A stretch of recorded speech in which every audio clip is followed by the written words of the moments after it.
Hello అండి, welcome to my channel. ఈరోజు పిల్లలకి లంచ్ బాక్స్ తిని బోరు కొడుతుంది. వెరైటీ చేయాలంటే చూడండి, పిల్లగాళ్ళకి ఇలా వెరైటీ చేసి పెట్టండి. ఎగ్గుతో చాలా బాగుంటుంది, చాలా టేస్ట్గా ఉంటుంది. పిల్లగాళ్ళు ఇష్టంగా తింటారనమాట. ముందుగా స్టవ్ వెలిగించి గిన్నె పెట్టి ఆయిల్ 2 గిన్నెలు పోసేసి రెండు స్పూన్లు జీలకర్ర వేసి చిట్టుపట్లాడివ్వాలి. తర్వాత క్యాప్సికమ్, క్యారెట్, టమాటా, చిక్కుడుకాయలు వేసి ఈ 2 నిమిషాల పాటు వేయించుకోవాలి. లో ఫ్లేమ్లో వేయించుకోవాలి. ఇలా వేయించుకున్న తర్వాత సన్నగా తరిగి పెట్టుకున్న కొత్తిమీర, పుదీనా, కరివేపాకు కూడా వేసేసుకోవాలి. ముందుగా కట్ చేసి పెట్టుకున్న ఎగ్ను కూడా ఇలా వేసేసి ఇక్కడ 2-3 సెకండ్ల పాటు ఇలా వేయించుకోవాలి.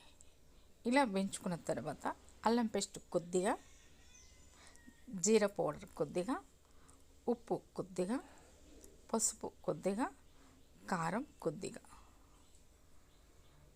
వేసి వీటన్నిటిని మనం కలుపుకోవాలి. ఇది 2-3 సెకండ్ల పాటు ఇలా కలుపుకొని ముందుగా ఉడికించి పెట్టిన అన్నాన్ని వేసుకోవాలి. ఇలా చల్లార్చి పెట్టానండి.